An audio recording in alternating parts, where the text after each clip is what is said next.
Hi everyone, welcome back to another video.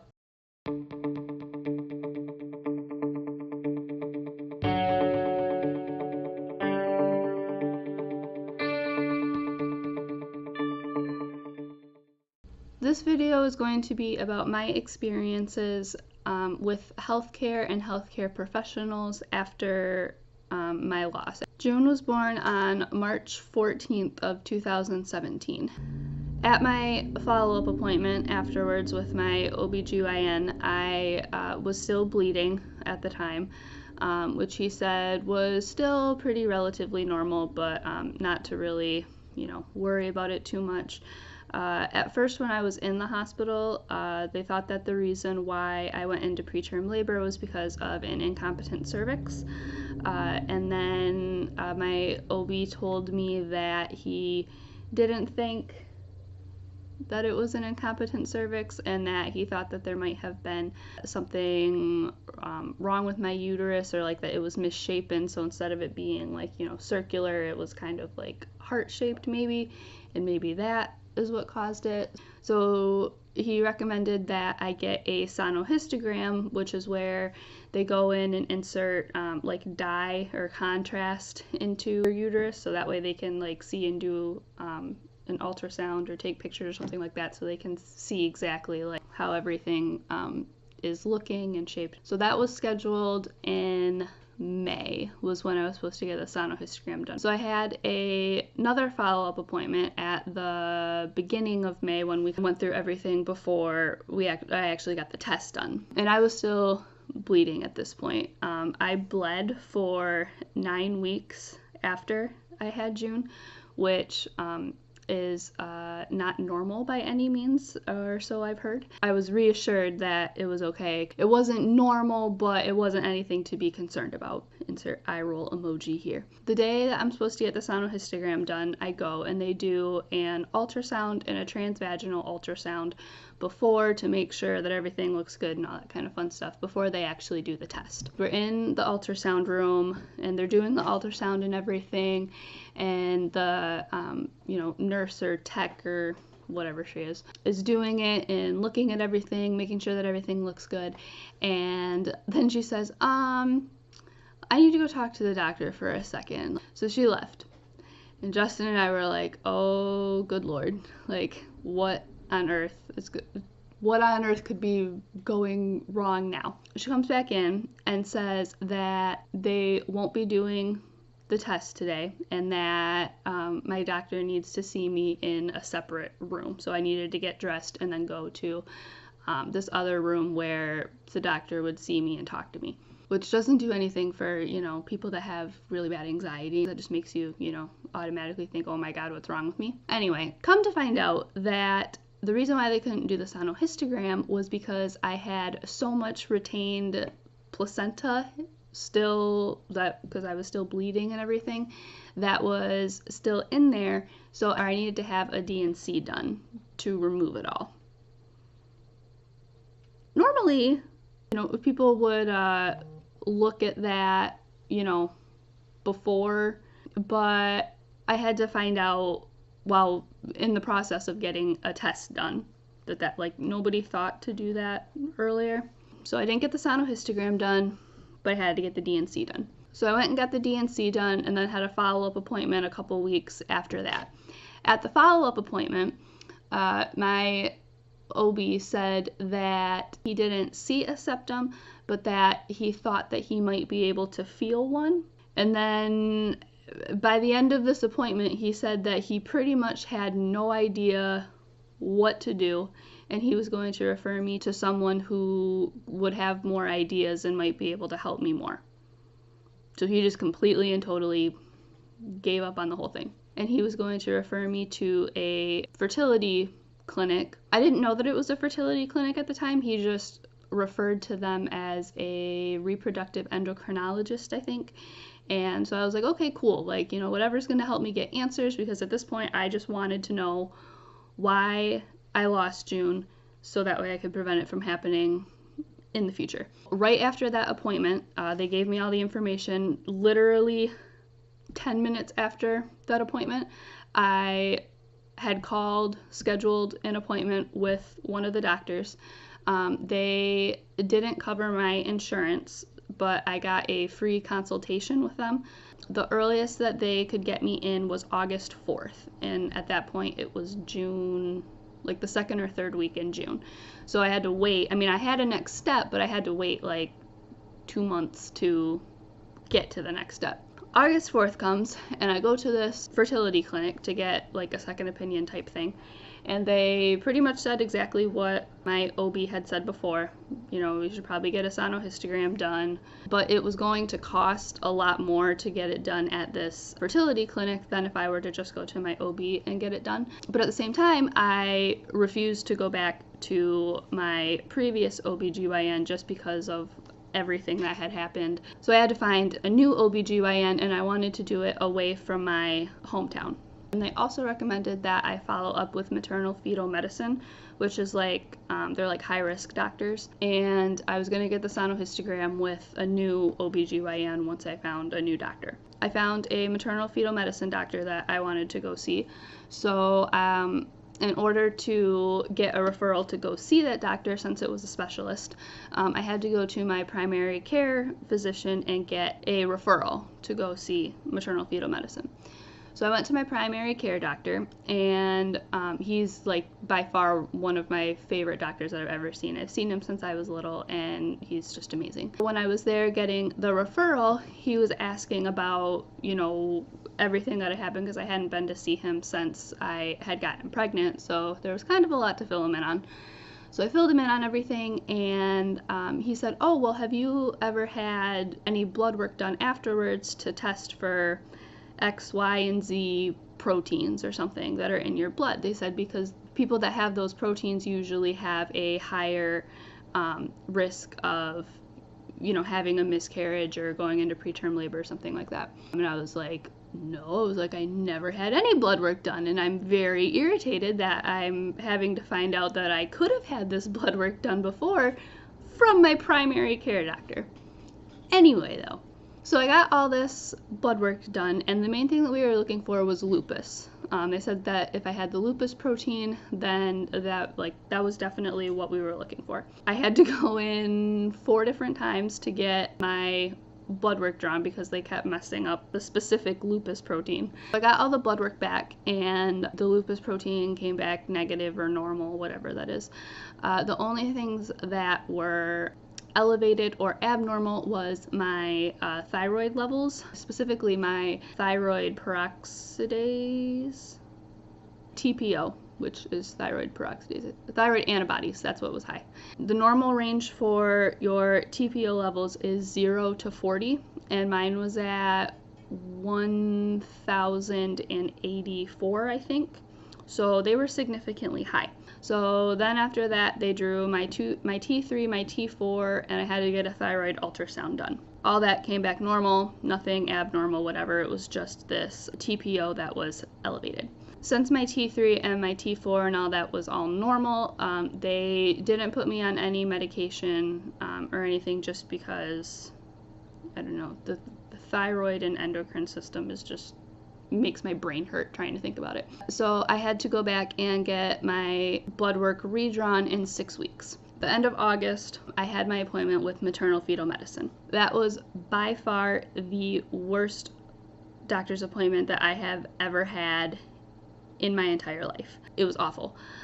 First of all, I had scheduled an appointment with a specific doctor that I wanted to see, and it's down like an hour away from where I live, so I'm not too familiar with where things are down there. I couldn't find it. I got lost. I spent, I think, half an hour driving around trying to find this place, and I could not find it. It was inside of a bank, their office was, so you had to walk into the bank and then go down a hallway, and then it was like at the very end of this hallway, so it was extremely confusing to find. But that's beside the point. That was, you know, maybe I should have done my research before, whatever. I'll give them that.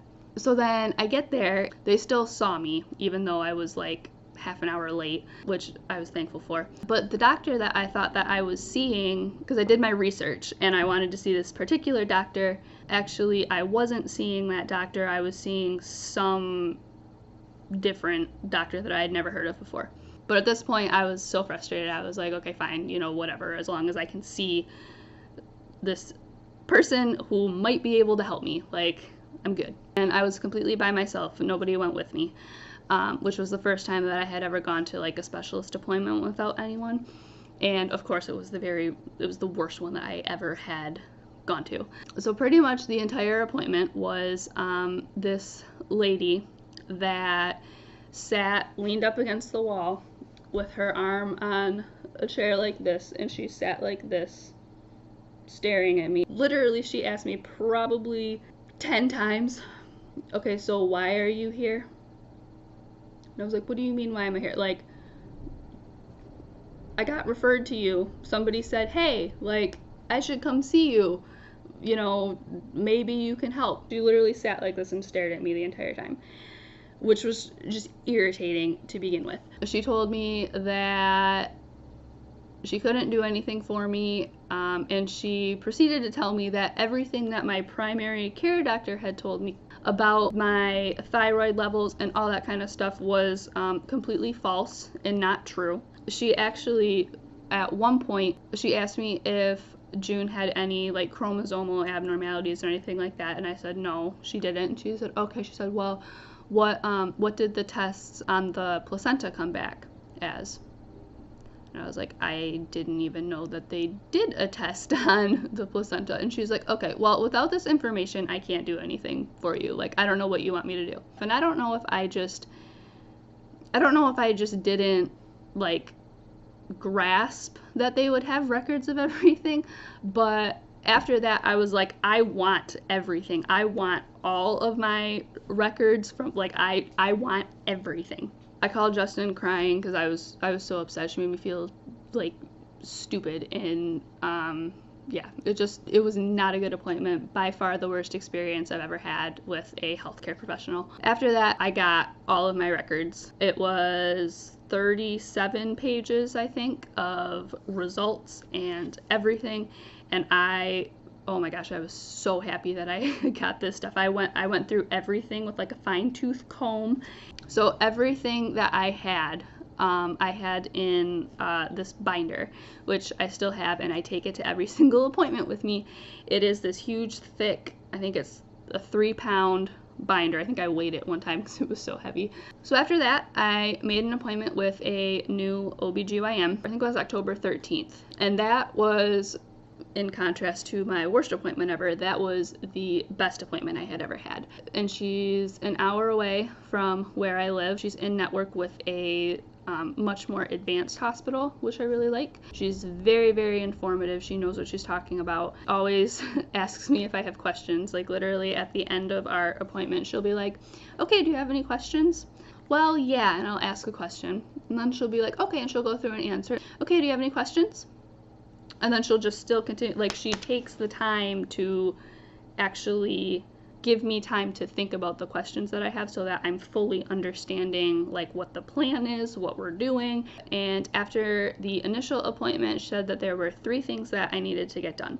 One was to get blood work done so that they could recheck my thyroid levels. When I had gone for my redraw from my primary care doctor, my thyroid levels had jumped to 1,600 and something. And again, normal was still from 0 to 40. So we redrew thyroid levels along with some hormone levels. She had diagnosed me with PCOS. So I had to get blood work done to check my hormones for the PCOS, and then I also had to get an ultrasound done to like check my ovaries and stuff to see if I had any, what are they called, cysts or anything related to PCOS. So I had to get that done.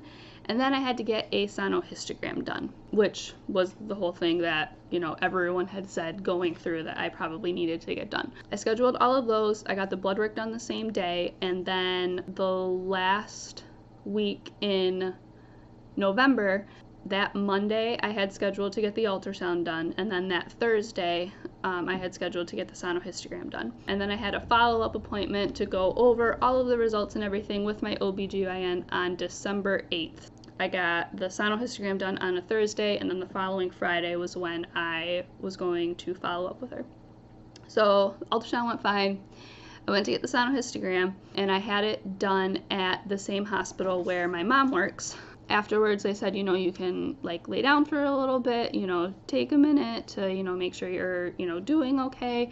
And then, you can come out. And then I had to go get changed and stuff like that. I went to change, and I felt like I was going to pass out. Like my vision was all weird and stuff. So they got a nurse and everything, and they laid me down. And I had a seizure, which I have a history of seizures. They are psychogenic non-epileptic seizures. I've been dealing with it since for the past like 5 years or so. Yeah, hadn't had a seizure in a really long time.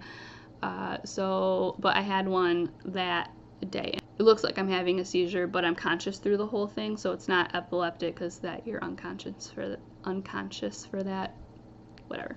So I had a seizure. I was in an excruciating amount of pain, probably from the test that I had done. Luckily, I was at a hospital, and my mom worked at that hospital, so they called my mom, and she came with me. And then they also called like EMS and stuff like that, and they took me to the emergency room. And some very, very strange things happened on the way to the emergency room. So I was in a lot of pain, like I was like whimpering, pretty much curled up in a ball. And they were trying to get a blood pressure reading on me, and they couldn't get my blood pressure. They couldn't find it or get it for whatever reason. So my hands and my feet were like, they would go completely numb just randomly, and then I'd get feeling back, and then they'd go numb again, and then I'd get feeling back. It was the strangest thing. I've never had anything like that happen to me before. At one point when I was in the ambulance, I was laying on my left side, and they were trying to get a blood pressure reading on my right arm, and my hands were going numb again. And I picked my hand up because I was like, what the heck is going on? So I picked my hand up to look, and my hand was like contorted like this. It was like completely purple, and it was just stuck like this, and I couldn't move it or anything. So I'm like, I remember just like looking at it like, what the heck is wrong with my hand? So that was kind of scary. So then they got me into the emergency room, and then they took me to this room, and I remember as they were bringing me into it, my entire body I just went completely still and silent. And I remember thinking, like, what the heck is wrong with me? Like, what just happened? And so my mom noticed, and she was like, what's going on? And I couldn't really talk. And she was like, can you move your feet? And my feet just like moved just like a little bit. And she's like, okay, can you move your hand? And I like moved my hand just a little bit, but I couldn't move anything. It was the strangest thing ever. Another one of those crazy symptoms that I've never had before. So yeah, it was terrifying. I was super scared because I was like, what the heck is wrong with my body? And then within a matter of 10 minutes, I was like sitting up and able to talk, and I looked completely normal. That is the most frustrating thing that happens with specifically the seizures that I have, is that they'll happen, and then 10 minutes later I appear to be normal, so they're like, okay, there's nothing wrong with you, there's nothing we can do for you, you can go home. So I thought that that's what they were going to do. I was like, well, like, I'm fine now, so they're just gonna like, tell me to go home. So they wanted to run blood work again. The blood work came back, and I honestly don't remember anything else besides my prolactin level being elevated. And when I went, I brought my huge binder that I had of everything, like all the blood work results that I had, all that kind of fun stuff. So the doctor came in to talk about my prolactin levels, and she said that they were elevated, which was kind of strange. She said, but without having a previous number to go off of, like they couldn't be 100% sure if it was just high for, if I just like ran high or something. I'm not 100% sure. But thankfully, I take that trusty binder with me everywhere I go. And so I was able to pull up from where I had just had blood work drawn less than 2 weeks previous, and they drew my prolactin levels, and it was significantly low. Like it was like a 0.5, I think. Why don't I have my binder here so I can just look at everything? But I think that it was a 0.5 or something to that effect. It was really, really low. Yeah, she's like, that, you know, spike in there, she's like, that's definitely significant if you just had this drawn 2 weeks ago and it was that low. That's a pretty significant spike. And she's like, well, you know, one of the reasons why your prolactin level can spike is if you have a seizure. And I was like, okay, well, would it still spike the same if I had a non-epileptic seizure? Because those are, you know, what I have. I have non-epileptic seizures. And she said, well, not typically. That was, again, a shocking revelation to hear for 5 years that you think that you have non-epileptic seizures, and then, oh, hey, this test is saying that you might actually have epileptic seizures. So that was interesting. After that, I stayed in the hospital for 3 days, I think, and then I was allowed to come home because they were just like, well, like, you know, again, there's, you know, no reason for them to keep me. They did the EEG and it came back normal, and there was just nothing, like I wasn't having any more seizures or anything. But my point in saying that is that keep records of your stuff, because if I wouldn't have had that prolactin level from 2 weeks previous, if I hadn't kept a record of all of that, then they might have just sent me home that night and then like would have never thought anything of it. So yeah, keep records. After that whole crazy ordeal, I went back and had a follow-up appointment with my OBGYN, which was the following Friday. My thyroid levels had dropped to like 260 some. They were dropping, and they think that just why they were so elevated and out of whack was just because I had been pregnant, and that usually just makes your hormones just go all, you know, nuts and crazy. And so they were thinking that it was kind of like, you know, regulating itself out. It had dropped like 1,400 points, which was good. The ultrasound that I had done, she said that on my ovaries, I have all these follicles that are all over my ovaries, and all of them are fighting to be the dominant one that gets released, which makes you have a period and ovulate and all that kind of fun stuff. And all of them are fighting to be the one dominant one that gets released, and as a result, none of them are. The plan for that is to get put on Clomid. We're going to try Clomid, and then if that doesn't work, we're going to try Femara. That will make there be one dominant follicle that gets released. But I can't get put on Clomid yet because of the results of the sonohystogram. So the sonohystogram results came back, and I don't have a septum in my uterus. Everything looks good there. There is, however, a very thick band of tissue going through my uterus that is pretty significant, that has to be removed. Can anyone guess where this thick band of tissue magically came from? Let's go back to the beginning of this video, when I had the D&C done. Since I had so much retained placenta, and it was in there for so long, it was a full 12 weeks, I think, by the time that I had June to when I had this D&C done to get it all removed. And since it was in there for so long and nobody, again, thought to check or do anything about it, when they did the D&C, it was extremely difficult to remove because it was in there for so long. And as a result of that D&C, I now have this very thick band of tissue going through my uterus that has to be removed. So I have to get another surgery done to get it removed. And then once I get the surgery done, I can start on Clomid, and then that leads into the whole Road to Rainbow thing. And that brings us to the present. So that's where we're at right now. That's the timeline of everything that has happened since losing June. That's my experience with healthcare and healthcare professionals. It has not always been the best experience, and I think that that needs to change.